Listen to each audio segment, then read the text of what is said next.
महत्वाची पत्रकार परिषद घेण्यात येत आहे, ज्यामध्ये आमची नवीन लिस्ट 5वी लिस्ट आम्ही डिक्लेअर करणार आहोत। तर ह्या पत्रकार परिषदेला संबोधित करण्यासाठी ओबीसी बहुजन पार्टीचे अध्यक्ष प्रकाशअण्णा शेळके साहेब गेट हजर आहेत। ओबीसी बहुजन पार्टीचे महासचिव चंद्रकांत भाऊकर साहेब, जे कोकणातील कुणबी समाजाचे नेते आहेत, तर ते इथं हजर आहेत। मी स्वतः जेडी तांडेल, ओबीसी बहुजन पार्टीचा खजिनदार आणि प्रामुख्यानं मुंबईच्या सभोवताली असलेला आमचा समाज अखिल समाज त्याचा एक प्रतिनिधी आहे। तसेच आपल्या भाऊकर साहेबांच्या पलीकडे धनगर समाजाचे नेते आहेत, मदने जे हे धनगर समाजाचे नेते आहेत। आणि आत्ता या प्रेस कॉन्फरन्समध्ये आमचे मल्लिकार्जुन पुजारी साहेब, जे ठाणा मतदारसंघातून इच्छुक आहेत, तर त्यांचं आज आपण डिक्लेरेशन करणार आहोत। तरी आपण आपल्या सुप्रसिद्ध चॅनलद्वारे आमची ही बातमी ही सर्वदूर महाराष्ट्रात तसेच देशात पोहोचवाल अशी अपेक्षा व्यक्त करून मी प्रकाशअण्णा शेळके साहेबांना विनंती करतो की आपण पत्रकार परिषद सुरू करा।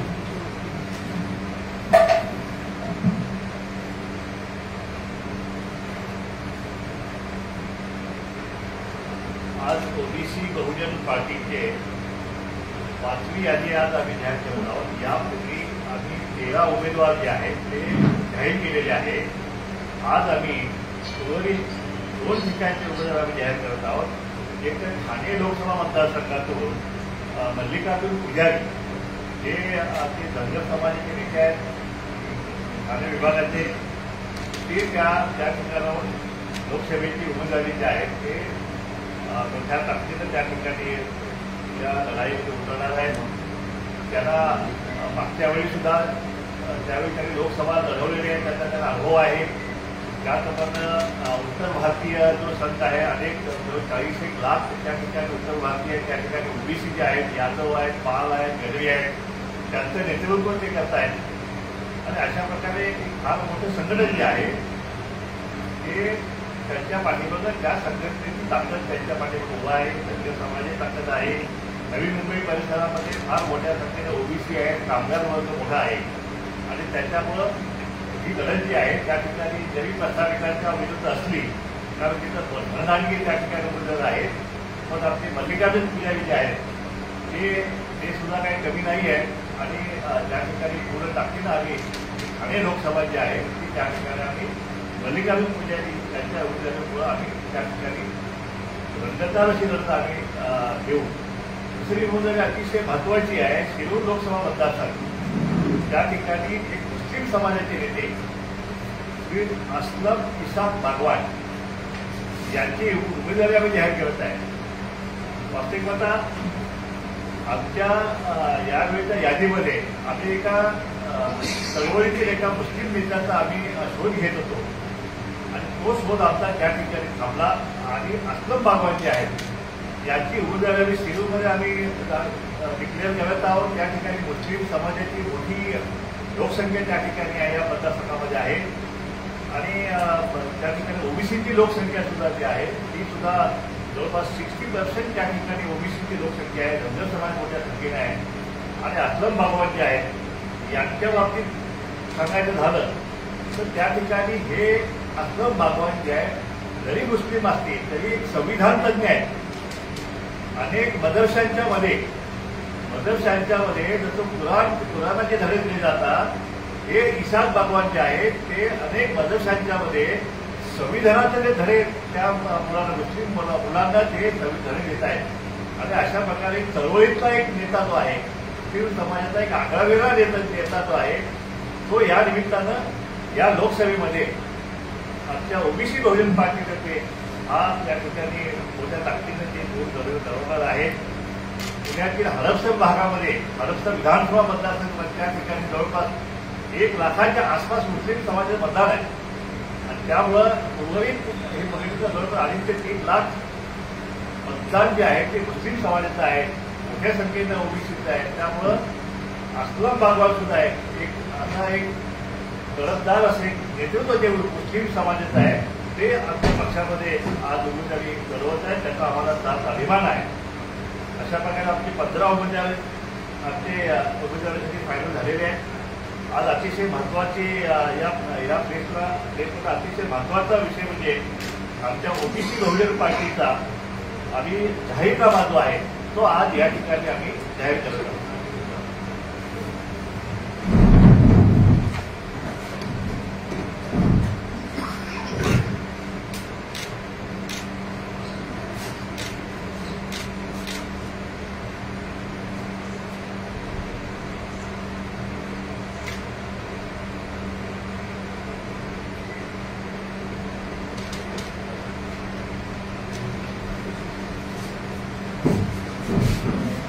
हा जाहीरनामा जो आहे आमच्या पक्षाचा पार्टीचा पहिला हा जाहीरनामा आहे.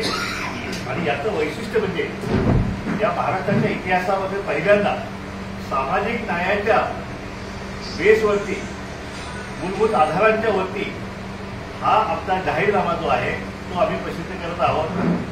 सामाजिक न्याय ज्या ज्या घटकांना आतापर्यंत स्वातंत्र्य मिळालं नाही त्या सगळ्यांना न्याय देण्याचा, त्यांची आर्थिक स्थिती उंचवण्याचा, त्यांचं सामाजिक मागासलेपण दूर करण्याचा प्रयत्न आम्ही या जाहीरनाम्यातून आम्ही केलेला आहे. त्याच्यामध्ये सर्वात महत्वाची बाब म्हणजे या ठिकाणी ही जातनिहाय जनगणना जी आहे ती करण्यासाठी महाराष्ट्र सरकार गेल्या 3 वर्षावर टाळाटाळ करत आहे. तो विषय आम्ही 1 नंबरला घेतला आहे की कुठल्याही परिस्थितीत ही जातगणना जनगणना जी आहे ती करण्यास आम्ही कुठलंही शासन त्या शासनाला आम्ही भाग पाडू असा आमचा पहिला जागा त्या ठिकाणी आहे. त्याचप्रमाणे ओबीसीच्या आरक्षणाचं हे आपण बघितलं आता गेल्या 1-2 वर्षांमध्ये ओबीसीच्या आरक्षणाचा जसा सत्यानाश या ठिकाणी झालेला आहे तसे लसके दोड्याचा कार्यक्रम त्या ठिकाणी झालेला आहे. या जाहीरनाम्यामध्ये आम्ही सर्वात महत्वाच्या आयटममध्ये या मागासवर्गीयांच्या घटनामध्ये ओबीसीच्या आरक्षणाचे पूर्णपणे संरक्षण केले जाईल असं आश्वासन जे आहे ते आम्ही आमच्या जाहीरनाम्यातून आम्ही केलेलं आहे. त्याचप्रमाणे या सरकारच्या काळामध्ये त्या कुणबी नोंदी ज्या आहेत, कुणबी नोंदी देऊन जवळपास 57 लाख मराठा समाजाला त्यांनी ओबीसीमध्ये घालण्याचा प्रयत्न केलेला आहे. त्याला कुठल्याही परिस्थितीत जे आहे आम्ही हे सगळा विषय जो आहे तो आम्ही शासनाला रद्द करायला भाग पाडल्याशिवाय आमचा पक्ष स्वस्त बसणार नाही. कारण या माध्यमातून या गरीब जमातीच्या आरक्षण जे आहे त्याच्यावरती दिवसा दरोडा टाकण्याचं काम जे आहे या महाराष्ट्रात देशात पाहिलेलं आहे. आणि म्हणून तो सामाजिक न्याय जो आहे तो आम्ही या सगळ्या ओबीसी असेल, भटके ओबीसी असेल त्यांना मिळवून दिल्याशिवाय आम्ही स्वस्थ बसणार नाही हे आश्वासित करणारा आमचा हा जाहीरनामा आहे. आणि हा आमच्या जाहीरनाम्याचा मुख्य भाग आहे. या ठिकाणी बोगस कुणबी आता जे आम्ही निघाले पण यापूर्वी हजारो बोगस कुणब्यांचे दाखले घेऊन या आरक्षणावरती हल्लाबोल केले. राजकीय आरक्षणामध्ये अनेक राजकीय व्यक्ती जे आहेत त्या ठिकाणी त्यांनी या बोगस कुणब्यांच्या दाखल्याच्या आधारावरती त्यांनी आमचं राजकीय आरक्षण हस्तगत केलेलं आहे. काही IAS, IPS, काही IPS अधिकारी आहेत, काही कर्मचारी आहेत, त्यांनी सुद्धा असे बोगस दाखले घेऊन त्यांनी या ओबीसी आणि भटक्या मुलांचा आरक्षण जे आहे आरक्षणाचा गल्ला मारण्याचा प्रयत्न केलेला आहे. त्या सगळ्यावरती जे आहे चौकशी समिती नेऊन ज्यांनी हे बोगस दाखले घेतले आहेत त्या सगळ्यावरती कडक कारवाई जे फौजदारी गुन्हे दाखल करून त्यांचे सगळे फायदे जे आहेत ते परत आम्ही सरकार जमा करायला आम्ही भाग पडणार आहोत.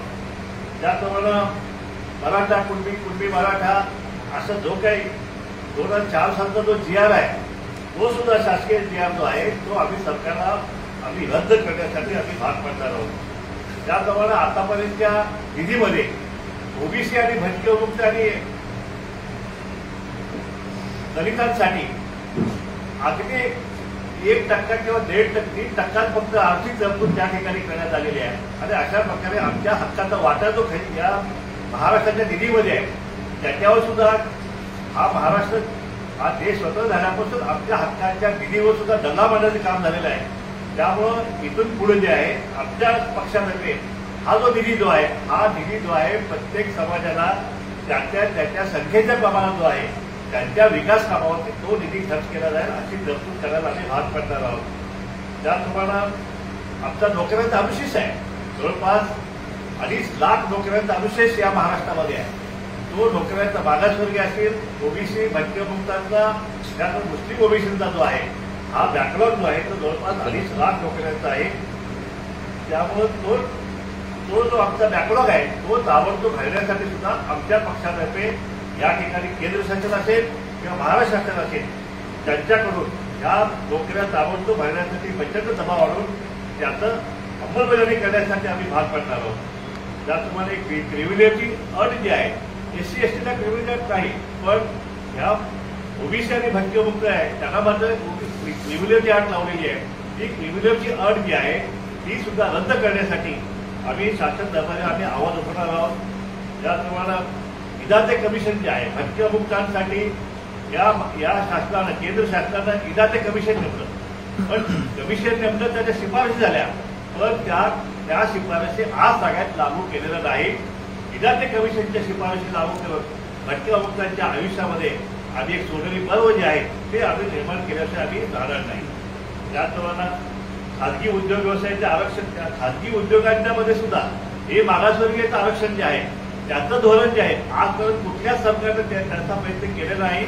परंतु ह्या मागासवर्गीयांना या खाजगी उद्योगांच्या मध्ये सुद्धा जे खाजगी उद्योग सरकारच्या सगळ्या सबसिडी असतील, सगळ्या सोयीसुविधा असतील, मोफत काही योजना हे घेतात, जमिनी मोफत घेतात, परंतु मागासवर्गीयांना मात्र 1% सुद्धा आरक्षण देत नाहीत.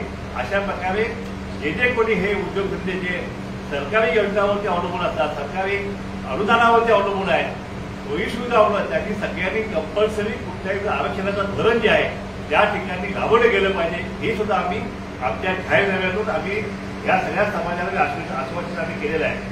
शिक्षणावरती तरतूद जी आहे ती अतिशय 1 ते 3% शिक्षणावर तरतूद केली जाते. या आमच्या जाहीरनाम्यामध्ये आम्ही आश्वासन केलं की या देशातील GDPच्या 6% एवढा निधी जो आहे तो शिक्षणासाठी त्या ठिकाणी उपलब्ध करून दिला गेला पाहिजे. त्यासाठी जो काय पाठपुरावा करायचा असेल, जे काय आंदोलन भूमिका घ्यायची असेल ते आम्ही घेऊ. पण या शिक्षणाचे जे 3 तेरा वाढलेले आहेत या महाराष्ट्रामध्ये, देशामध्ये, ते आम्ही मुळीच खपून घेणार नाहीये. उच्च वैद्यकीय व्यावसायिक शिक्षण हे अतिशय महागडं झालेलं आहे. आज गरिबांची मुलं हे शिक्षण घेऊ शकत नाहीत आणि म्हणून त्याच्यामध्ये सुद्धा जे आहे अत्यल्प दरात हे शिक्षण या गरिबांच्या मुलांना कसं दिलं जाईल या बाबतीत सुद्धा आम्ही या शासनाला भाग पाडू.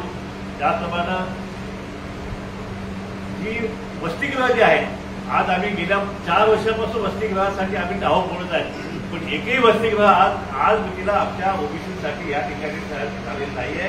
आणि म्हणून आम्ही या जाहीरनाम्यामध्ये ओबीसी असेल, भटक्यामुक्त असतील, अल्पसंख्याक असेल त्यांच्या मुलामुलींसाठी स्वतंत्र शासकीय वसतिगृह फक्त जिल्हा पातळीवर नव्हे तर तालुका पातळीवर सुद्धा अशा प्रकारची वसतिगृह जी आहेत त्या ठिकाणी मंजूर दिली जाते. शिक्षण संस्थांमध्ये शिक्षक, प्राध्यापक, शिक्षक म्हणजे नोकर भरती ही MPSC UPSC धर्तीवर केंद्रीय पद्धतीने त्या ठिकाणी करण्यासाठी आम्ही प्रयत्न करणार आहोत. शिष्यवृत्ती जी आहे ओबीसी STच्या सर्व पातळ्यावरची शिष्यवृत्ती आहे, वर्तमान महागाई निर्देशांवर वाढ करून त्याची वार्षिक अंमलबजावणी जी आहे ती आपण करू. त्याप्रमाणे परदेशी शिक्षण करण्याकरता या अर्थसंकल्पात नवीन तरतूद करण्यास आम्ही भाग पाडू. व्यवसायभूत शिक्षणाला आम्ही प्राधान्य देणार आहोत. त्याप्रमाणे घटना दुरुस्ती करून ओबीसी आणि भटक्यामुक्त त्यांच्या लोकसंख्येच्या प्रमाणात विधानसभा लोकसभेसाठी प्रतिनिधित्व दिलं जाईल. त्यासाठी आम्ही संसदेत आवाज उठवू आणि जर पुढे भविष्यात आपली सत्ता आल्यानंतर ही घटना दुरुस्ती करून आम्ही ह्या सगळ्या ओबीसी आणि भटक्यामुक्तांना त्यांना सुद्धा विधानसभा, कारण त्यांना पुढे आता हल्ली कोण तिकीट देत नाही. तुम्ही गेल्या बघितलं तर भटक्यामुक्त आणि ओबीसीना कोण तिकीट देत नाहीये. त्यांनी राजकारणामध्ये जायचं कसं? जे काय ओबीसीचं आरक्षण आहे त्याच्यावरती बोगस कुटुंबी दाखले घेऊन ते सुद्धा त्याचं वस्तुमान करण्यात आलेलं आहे. त्या ठिकाणी बाटक्या कमिशनच्या माध्यमातून 32,000 जागांची वाट लावण्याचा कार्यक्रम ह्या महाराष्ट्रामध्ये झालेला आहे. आणि अशा प्रकारे म्हणून ह्या ठिकाणी ह्या ओबीसी असेल, धनगर समाज असेल, भटक्यामुक्त असेल यांचे प्रतिनिधी आज विधानसभेत आणि पार्लमेंटमध्ये आपल्याला दिसत नाही. अतिशय खेदाची बाबत आहे, जो या महाराष्ट्रामध्ये 2 नंबरचा समाज आहे धनगर समाज, त्याचा लोकसभेला या इतिहासात एकदा सुद्धा एकही उमेदवार जो आहे तो लोकसभेत पाठवण्याचं धारित्य जे आहे एकाही पक्षांना या ठिकाणी दाखवलेलं नाही. आणि म्हणून आम्ही त्या ठिकाणी आरक्षण देऊन या सगळ्या गरीब समाज आहेत त्यांची मुलं जी आहेत ती सुद्धा आमदार खासदार जे आहे करण्याचा मार्ग जो आहे तो आम्ही आमच्या जाहीरनाम्यातून आम्ही खुला केलेला आहे. या ठिकाणी ओबीसी भटकेमुक्त आम्हाला अल्पसंख्याक यांच्या जीवाचे व मालमत्तेचे रक्षण केले जाईल. आज या ठिकाणी आपण पाहिलं असेल ओबीसीच्या आमदारांची घरं जाळण्यात आली, त्यांच्या मालमत्तेचं अतोनात नुकसान करण्यात आलं, गाड्या फोडण्यात आल्या, त्यांच्या कायद्यांच्या घरात घुसून त्या ठिकाणी मारहाण करण्यात आली. हे सगळं थांबवण्यासाठी आम्ही कडक कायदे करून हे कोणी असं पाऊल उचलेल तो पुन्हा अशा प्रकारचा भारित जे आहे ते करणार नाही. अशा प्रकारचे कडक कायदे जे आहेत ते आम्ही या ठिकाणी केल्याशिवाय राहणार नाहीये. त्याप्रमाणे जातीवरील अत्याचार रोखण्यासाठी आज ओबीसीतल्या आणि बाराबद्दल समाजाच्या अनेक लोकांना आज त्यांच्या जातीवाचेत त्यांना हिरवलं जातं, त्यांच्याकडे बघून थुंकलं जातं. हा सामाजिक जो अन्याय आहे आपल्यावरती तो हटवण्यासाठी आता या ठिकाणी अॅट्रॉसिटी कायदा जो आहे तो सुद्धा या ओबीसी आणि भटकेमुक्तीला लागू करावा यासाठी आमचा पक्ष जो आहे तो प्रयत्न करणार आहे. त्याचप्रमाणे या ठिकाणी महाराष्ट्रामध्ये अनेक भूमिहीन कुटुंब आहेत, त्यांचा विचार जो आहे तो आजपर्यंत कुणी केलेला नाहीये. भटकेमुक्त आहेत, पालामध्ये राहणारे जे काय भटकेमुक्त आहेत त्या सगळ्यांना मुकदे देऊन त्यांना मोफत घर बांधून देण्याचा या ठिकाणी आमचा पक्ष जो आहे तो 100% प्रयत्न करणार. एकही भूमिहीन जो आहे तो आम्ही या महाराष्ट्रामध्ये आम्ही ठेवणार नाही. ज्याला घर नाही, एक घर, ज्याला घर नसेल, बेघर असेल त्या बेघराला घर सुद्धा देण्याचा कार्यक्रम जो आहे तो आम्ही या ठिकाणी आम्ही करू. या ठिकाणी आम्ही लघु उद्योजकांना प्रोत्साहन देण्याचाही आम्ही या ठिकाणी आम्ही उल्लेख केलेला आहे.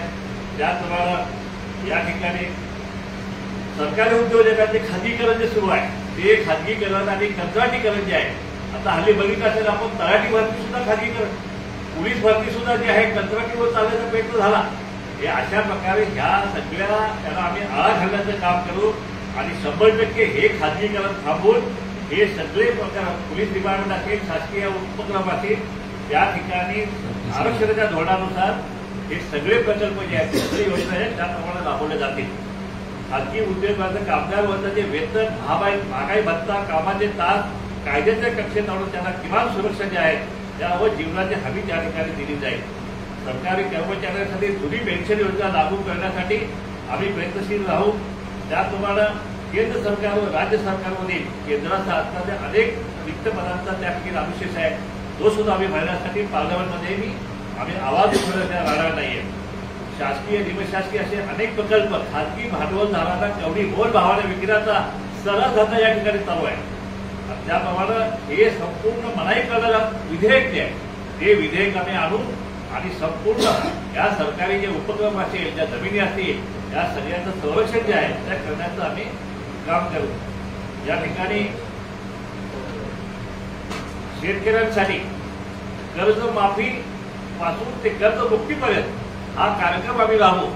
कारण नुसती कर्जमाफी देऊन हा शेतकरी जो आहे तो कर्जमुक्त होत नाही. म्हणून त्याची कर्जमुक्ती कशी होईल त्याच्यावर आधारित जे आहे सगळी या शेतीचं धोरण आहे त्याच्यावर आम्ही ह्या धोरणाचा अवलंब करून जेणेकरून एकही शेतकरी जो आहे तो कर्जबाजारी या ठिकाणी होणार नाही. शेतमालाला हटवा जाणारा MSP कायदा जो आहे तो कायदा या ठिकाणी केला परंतु त्याची अंमलबजावणी मात्र त्या ठिकाणी होत नाहीये आणि म्हणून अनेक शेतकरी जे आहेत ते भरवले जात आहेत.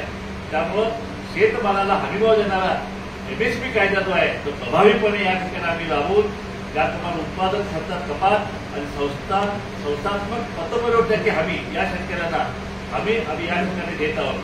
शेतीला पूरक असा शेळीपालन, पशुपालन, कुक्कुटपालन इत्यादी जोडधंद्याकरता सुद्धा अनुदान अल्प व्याजदरात कर्ज वाटप जे आहे ते आम्ही करण्याचा नक्कीच प्रयत्न करू.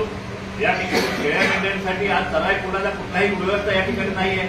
त्यामुळे हजारो शेळ्या मेंढ्यांचे जे मेंढपाळ आहेत त्याच्यावर ते फॉरेस्ट अधिकाऱ्यांच्याकडून जे अन्याय अत्याचार होतात ते सगळे मोडीत काढण्यासाठी यापुढे आम्ही शेळ्या मेंढ्यांसाठी मोफत सराय कोणाची योजना जी आहे ती आम्ही आणू आणि ज्या काही शासकीय जे काही क वर्गाची जंगलं आहेत ती सगळी जंगलं जी आहेत ते मेंढपाळ शेळ्या मेंढ्यांसाठी आम्ही सरायसाठी आम्ही खुलं करू. महिला सक्षमीकरणाचा कृती आराखडा जो आहे तो सुद्धा आम्ही तयार करू आणि त्याची अंमलबजावणी जी आहे ते करू. महिलांना अधिकाधिक रोजगार देणाऱ्या व्यवसायाला प्रोत्साहन जे आहे ते आम्ही या ठिकाणी देऊ.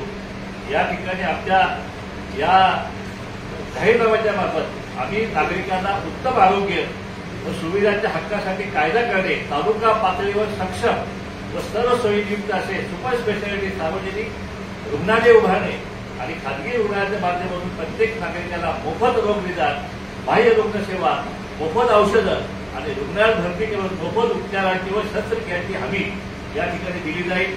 वनहक्क कायदा 2006च्या खऱ्या अर्थाने तंतोतंत अंमलबजावणी करून या कायद्यांतर्गत दिलेली हमी अनुसूचित जमातीचे म्हणजे आमच्या आदिवासी बांधवांचे हक्क जे आहेत ते आधी सुरक्षित केल्याशिवाय राहणार नाही. देशातील खरी संपत्ती भांडवलदारांना न विकता शासन अंगीकृत उपक्रमांना ठेवून रोजगार निर्मिती करण्यात येईल असाही कायदा जो आहे आमच्या पक्षातर्फे नक्कीच केला जाईल. पत्रकार, शिक्षणतज्ञ, लोककलाकार, कलाकार, सामाजिक कार्यकर्ते आणि स्वयंसेवी संस्थांच्या हक्कांचे सुद्धा रक्षण जे आहे आमचा पक्ष केल्याशिवाय राहणार नाही. या ठिकाणी स्वायत्त शासकीय संस्थांमधील सरकारचा हस्तक्षेप जो आहे तो त्या ठिकाणी कमी करून त्याचे खच्चीकरण जे आहे ते थांबवले जाईल. समस्त ओबीसी, भटकेमुक्त, बलुतेदार, अनुसूचित जाती, जमाती, अल्पसंख्याक आणि संविधान व लोकशाही विश्वास असणाऱ्या नागरिकांना आवाहन करण्यात येते की ओबीसी बहुजन पार्टीच्या या लोकाभिमुख धोरणांच्या पाठीशी आपण ठामपणे उभे राहावे व एका सर्वसंपन्न विकसित भारताच्या सेवेसाठी ओबीसी बहुजन पुरस्कृत उमेदवारांना भरघोस मताने विजयी करावा, सहकार्य करावं असे आवाहन आजच्या या जाहीरनाम्याच्या माध्यमातून आम्ही या ठिकाणी करत आहोत. हा आमचा पहिला आमचा जाहीरनामा आहे आणि म्हणून आम्ही याचा भर जास्तीत जास्त भर जो आहे तो आम्ही सामाजिक न्यायावर दिलेला आहे. कारण या ठिकाणी सामाजिक अन्याय जो आहे तो गेल्या अनेक वर्षापासून या ठिकाणी आदिवासी बांधव आज लाखो रुपयांचा निधी जो आहे तो त्यांच्यावरती गेल्या 10 वर्षात खर्च झालेला आहे. परंतु आदिवासी बांधवाची लंगोटी मात्र काय गेलेली नाही. त्याचं पाण्याचं ते कुणाचं झोपडं मात्र ते गेलेलं नाही आहे. त्यांच्या अंगावर वस्त्र घायला अजूनही त्याच्यावर कपडे सुद्धा सोयीत आहे. मग हा निधी जो आहे आदिवासी बांधवांचा जातो कुठं? त्यामुळे ही सगळी चौकशी जी आहे ही चौकशी आम्ही करून गेल्या 10 वर्षात या आदिवासींच्या या निधीवरती गल्ला मारण्याचं काम किंवा पाप या महाराष्ट्रात झाले आहे. हे सगळे आम्ही जे आहे भ्रष्टाचारामध्ये उघडून काढू आणि सर्व नागरिकांना मग शहरातले असो किंवा ग्रामीण भागातले असो, शहरी भागातील नागरिकांना सुद्धा ज्या काही शहरी नागरिक ज्या काही सुविधा ज्या आहेत त्या सुद्धा आम्ही योग्य प्रमाणात देण्याचा आम्ही नक्कीच आम्ही या ठिकाणी प्रयत्न करू. अशा प्रकारे आमच्या ह्या पहिल्या जाहीरनाम्याचं जे आहे स्वागत या महाराष्ट्रातील नागरिक करतील आणि आमच्या उमेदवारांच्या पाठीमागे ठामपणे उभे राहतील असा मला विश्वास आहे. या ठिकाणी आनंदराज आंबेडकर साहेब अमरावतीमध्ये उभा आहेत. त्या ठिकाणी त्यांचा माझा फोन झाला आणि त्या ठिकाणी आम्ही ओबीसी बहुजन पार्टी म्हणून त्यांच्या उमेदवारीला जे आहे आम्ही जाहीर पाठिंबाद्वारे दिलेला आहे. हे पत्र आम्ही आनंदराज आंबेडकर साहेबांच्या व्हॉट्सअप आम्ही पाठवलेलं आहे आणि काल त्यांचं माझं फोन बोलणं झालं आणि जसं आम्ही त्याला पाठिंबा दिलेला आहे तसं आनंदराज आंबेडकर साहेबांनी आज या ठिकाणी सांगलीमध्ये माझ्या उमेदवारीला सुद्धा त्या ठिकाणी त्यांनी पाठिंबा दिलेला आहे. तसं पत्र ते सुद्धा ते त्या ठिकाणी पाठवणार आहे. म्हणजे आनंदराज आंबेडकर साहेब हे महामानव डॉक्टर बाबासाहेब आंबेडकरांचे नातू आहेत, विचाराचे वारसदार आहेत, रक्ताचे वारसदार आहेत. त्यामुळे आमच्या आरक्षणाचं संरक्षण करण्यासाठी आम्ही मध्यंतरी त्यांची चर्चा केली होती आणि त्यांनी या ठिकाणी या गरीब समाजाच्या आरक्षणाला धक्का लागता कामा नये अशा प्रकारची भूमिका जी आहे ती आनंदराज आंबेडकर साहेबांनी सुद्धा त्या ठिकाणी घेतलेली होती आणि म्हणून आम्ही त्या ठिकाणी आमचा उमेदवार न देता त्या ठिकाणी आम्ही आनंदराज आंबेडकर साहेबांच्या उमेदवार पाठिंबा दिलेला आहे. तिथले सगळे ओबीसी आणि दलित आणि त्या ठिकाणचे आपले भटकेमुक्त बांधव जे आहेत ते त्यांच्या पाठीमागे ठामपणे उभा राहतील आणि त्याला निवडून आणण्यासाठी नक्कीच त्या ठिकाणी मदत करतील अशी अपेक्षा व्यक्त करतो. आनंदराज आंबेडकरांचा विजय जो आहे त्यामुळे निश्चित सोपा होईल आणि ते निवडून येतील अशी मी अपेक्षा करतो. मी आनंदराज आंबेडकर पाठिंबा दिला आहे. प्रकाश आंबेडकरांना काय पाठिंबा दिला आहे? त्यांचा काय पाठिंबा? वंचित आघाडीचे नेते बाळासाहेब आंबेडकर यांनी सांगलीमध्ये मला त्यांनी पाठिंबा दिलेला आहे. त्याचप्रमाणे मी सुद्धा त्यांना अकोल्यामध्ये त्यांना पाठिंबा दिलेला आहे आमच्या पक्षातर्फे. आता मध्यंतरी बातमी आल्या की विशाल पाटीलला त्यांनी त्यांचा पाठिंबा देणार अशी बातमी आली. परंतु याचा पार्श्वभूमी जर बघितली तर आता आंबेडकर साहेबांना आम्ही हे जवळपास 4 ते 5 महायज्ञान मला आम्ही ओबीसीचे घेतले, लाखांचे करावे घेतले. त्यामध्ये आम्ही भूमिका स्पष्ट केलेली आहे की आरक्षणवाद्यांनी आरक्षणवाद्यालाच मतदान केलं गेलं पाहिजे आणि असं आव्हाने आम्ही केलं सगळ्या समाजाला. त्याच्यामध्ये दलित समाज असेल, मागासवर्गीय असेल, ओबीसी भटकेमुक्तांना आम्ही आव्हान केलेलं आहे आणि त्या माध्यमातून त्यांनी भूमिका घेतली की ओबीसीचं ताट वेगळं आहे आरक्षणाचं आणि मराठा समाजाचं आरक्षण ताट वेगळं आहे. आणि अशा प्रकारे ही भूमिका आम्ही घेतलेली आहे. अचानक मला समजलं की विशाल पाटील यांना त्यांनी पाठिंबा दिलेला आहे. पण जरी विशाल पाटील जर निवडणूक लढले तर ते त्यांना पाठिंबा देणार आहेत.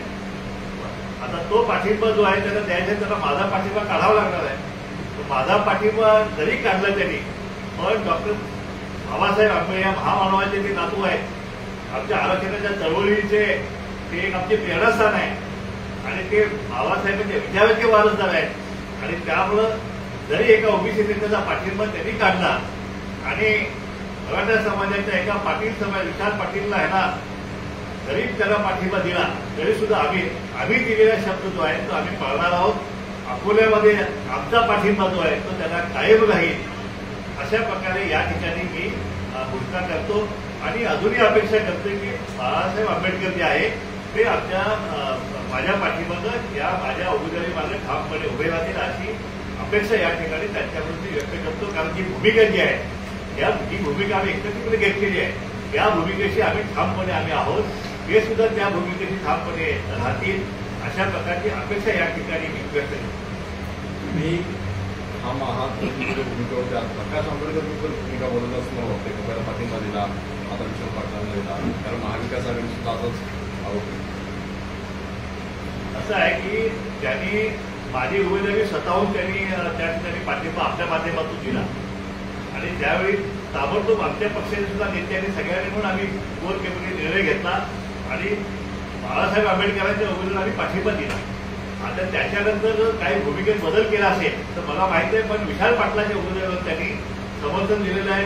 नुसता पाठिंबाच नाही, निवडून आणण्याची सुद्धा जे आहे त्यांनी त्या ठिकाणी गोष्ट केलेली आहे. पण आता विशाल पाटील खरंच निवडणुकीचे अर्ज जो भरलेला आहे तो अजून फॉर्म विड्रॉ करायपर्यंत काय काय त्या ठिकाणी होणार आहे. कारण काँग्रेस पक्षामध्ये महाविकास आघाडीमध्ये त्या साखळीच्या जागेवर बरंच त्या ठिकाणी खल वाजलेलं आहे आणि त्यामुळं हा त्यांचा अर्ज शेवटपर्यंत टिकतो की नाही हे पाहावं लागेल. आणि त्यानंतर टिकला तर त्यांचा पाठिंबा होणार आहे. आणि जर मग त्यांनी तरीसुद्धा बाबासाहेब आंबेडकरांनी प्रकाश आंबेडकर साहेबांनी त्यांना पाठिंबा दिला तर मग पुढचा प्रश्न निर्माण होणार. पण जरी त्यांनी दिला आमचा पाठिंबा मात्र त्याला कायम राहणार. शिक्षणावर भरीव काम कसं करणार आपल्या पक्ष? शिक्षणामध्ये असं आहे की शिक्षणाला बजेटच येत नाही. त्यामुळे या सगळ्या शिक्षणाचा खेळखंडोबा जो आहे तो त्या ठिकाणी या महाराष्ट्रात आलेला आहे. आज हजारो शाळा ज्या आहेत त्या बंद करण्याचं पाप या सरकारने केलेलं आहे. त्या वसती शाळा सुद्धा बंद करण्यात आलेल्या आहेत. त्यामुळे मराठी शाळा बंद केलेल्या आहेत. त्यामुळं या महाराष्ट्राचं काय होणार आहे आम्हाला माहित आहे. म्हणून या महाराष्ट्रातल्या ग्रामीण भागातल्या या सगळ्या शाळा ज्या आहेत या आमचं हक्काचं शिक्षण जे आहे ते हक्काचं शिक्षण मिळवण्यासाठी आम्ही प्रयत्न करू आणि जीडीपीच्या 6% निधी जो आहे तो त्या ठिकाणी शिक्षणाबाबतीत खर्च केला गेला पाहिजे.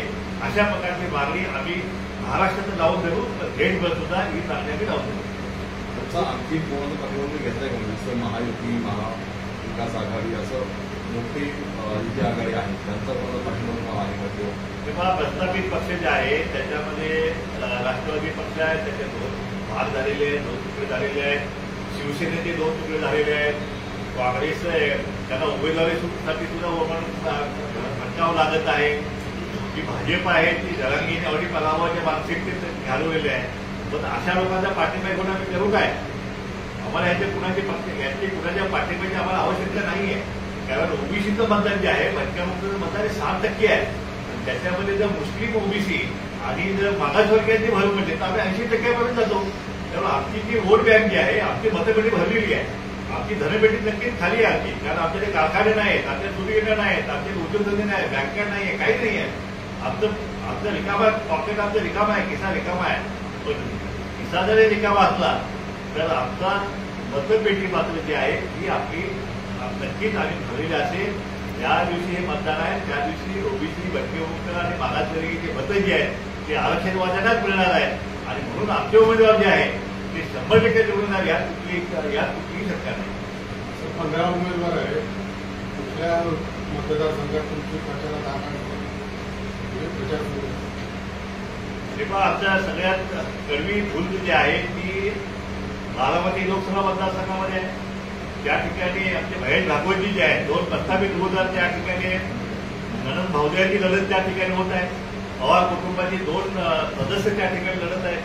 त्या ठिकाणी आमचा ओबीसी जो आहे ओबीसीचा उमेदवार महेश भागवत त्या ठिकाणी निवडणूक लढत आहे. आणि त्या ठिकाणी या 2 प्रस्थापितांच्या मध्ये ओबीसी धनगर आणि भटके मुक्ते मिळून या महेश भागवतांना जे आहेत त्या विजयी नक्कीच करतील अशी आम्हाला अपेक्षा आहे. त्याप्रमाणे सांगलीची लढत आहे तिथे असेल त्या ठिकाणी आता 3 प्रस्थापित उमेदवार जे आहेत धनदांडगे म्हणजे कारखानदार असे उमेदवार त्या ठिकाणी उभे आहेत. आणि त्यामुळे त्या 3 धनदांडगे उमेदवारांच्या प्रस्थापित उमेदवारांच्या समोर माझी उमेदवारी जी आहे ती वनवे त्या ठिकाणी निघायची शक्यता निर्माण झाली. कारण त्या ठिकाणी ओबीसी धनगर समाजाची फार मोठी संख्या आहे. गेल्या वेळी लोकसभेच्या वेळी त्यावेळी जवळपास 3.3 लाख मतं जी आहेत ती वंचितचे उमेदवार मिळाली होती. आणि त्यावेळी ओबीसी आमच्यासोबत नव्हता. पण ह्यावेळी आता ओबीसी सोबत असल्यामुळं आणखी 2-2.5 लाख मतं जी आहेत त्या ठिकाणी आमची फलत झालेली आहे. त्यामुळे आमचा विजय जो आहे त्या ठिकाणी नक्कीच त्या ठिकाणी होणार आहे. जालन्यातली लढत जी आहे ती पण अतिशय गरजेचा लढत होणार आहे. कारण जरांगींचं आंदोलन जे आहे ते जालन्यामध्ये झालेलं आहे. आणि त्यामुळे तिथं ओबीसी विरुद्ध इतर हा जो वाद जो आहे तो हा वाद प्रखर त्या ठिकाणी आहे. त्यामुळे एका स्पिरिटने त्या ठिकाणी निवडणूक होणार आहे. रावसाहेब दानवेंच्या विरुद्ध त्या ठिकाणी आमचे डॉक्टर तानाजी भोजने हे त्या ठिकाणी निवडणूक लढत आहे. आणि त्यांचाही विजय जो आहे कारण संपूर्ण ओबीसी धनगर समाज जो आहे तो ओबीसीच्या उमेदवारांच्या मार्गात ठामपणे उभा आहे. त्यामुळे तिथं सुद्धा आमचे उमेदवार नक्कीच निवडणुकीची हिंगोलीची लढत जी आहे कारण मोदी लाटेमध्ये सुद्धा त्या ठिकाणी ओबीसीचा उमेदवार जो आहे काँग्रेस पक्षाचे राजू सातव निवडून आले होते.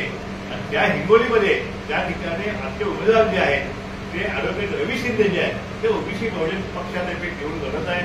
त्यांचा सुद्धा विजय जो आहे त्या ठिकाणी प्रस्थापितांच्या विरुद्ध जे आहे त्याची लढत सुरू आहे.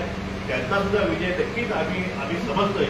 अशा वेळेला किमान 4-5 ठिकाणी जो आहे आम्ही अतिशय तगडी लढत जी आहे माढा लोकसभा मतदारसंघामध्ये त्या ठिकाणी लक्ष्मण हाके नावाचा आपले करंजगार असणारे चळवळीचा एक नेता त्या ठिकाणी आम्ही उभा केलेला आहे. आमच्या माढ्यामध्ये सुद्धा आमचा विजय जो आहे तो नक्कीच आहे. तुमच्या जाहीरनाम्याचे जे मुद्दे आहेत तेच प्रकाश आंबेडकर जाहीरनाम्यात पाहायला मिळत आहेत. त्यातलेच काही मुद्दे महाविकास आघाडीत पाहायला मिळत आहेत. मग जर एका ढिगासाठी सगळे लढणारे असेल तर मतांचं विभाजन जसं वाटत नाही. कसं आहे की जाहीरनाम्यामध्ये नुसता जाहीरनामा टाकायचा आणि तो पुढच्या निवडणुकीला वाचून टाकायचा हे जे प्रकार झाले काय म्हणून ही सगळी वातावरण सगळी झाले महाराष्ट्राच्या राजकारणाने कधी नवीन ती वातावरण आता लागलेली आहे. कुणाला कळत आहे की या महाराष्ट्रामध्ये कुठली पार्टी आणि कुठला नेता आज प्रस्थापित समाजाचा प्रस्थापित पक्षांना सुद्धा आज नेत्याचे उमेदवार सुद्धा त्यांना मिळणं झालेले आहे. इतकी वाईट अवस्था त्याची आहे. त्यामुळे नुसता जाहीरनाम्यामध्ये नुसता उल्लेख केला म्हणून मतविभाजन होत झाले असं होत नाही. कारण या महाराष्ट्रातला आता मतदार शून्य आहे. त्यामुळे कुणी त्यांच्या बाजून उभं राहिलं आणि कुणी नुसता दिखावा केला. ज्यांनी मतदान घेतलं त्यांनी त्या ओबीसीच्या आरक्षणाचं 3 तेरा वाजवण्यासाठी मतदार टाळे ठोकण्याचा सुद्धा कारकीर्द या ठिकाणी झालेला आहे. त्यामुळे आमचा ओबीसी आणि भटक्यांचा मतदार जो आहे तो आता या ठिकाणी दुसऱ्या सगळ्या जाहीरनाम्याकडे मुळीच लक्ष देणार नाही. आणि त्यामुळं आमचा जाहीरनामा जो आहे तो आता तुम्ही यावेळी पहिली निवडणूक आहे आणि ही निवडणुकीमध्ये समजा आमचे जे काय खासदार निवडून देतील ते हा जाहीरनामा त्याचं अंमलबजावणी करण्यासाठी रक्ताचं पाणी गेल्याशिवाय त्या ठिकाणी धन्यवाद.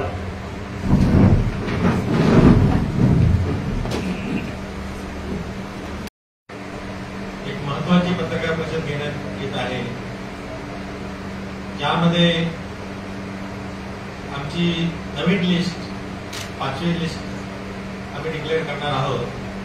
तर ह्या पत्रकार परिषदेला संबोधित करण्यासाठी ओबीसी बहुजन पार्टीचे अध्यक्ष प्रकाशअण्णा शेळके साहेब हे हजर आहेत. ओबीसी बहुजन पार्टीचे महासचिव चंद्रकांत भाऊकर साहेब जे कोकणातील कुणबी समाजाचे नेते आहेत तर ते इथं हजर आहेत. मी स्वतः जेडी तांडेल ओबीसी बहुजन पार्टीचा खजिनदार आणि प्रामुख्यानं मुंबईच्या सभोवताली असलेला आमचा समाज आहे समाज त्याचा एक प्रतिनिधी आहे. तसेच आपल्या भाऊकर साहेबांच्या पलीकडे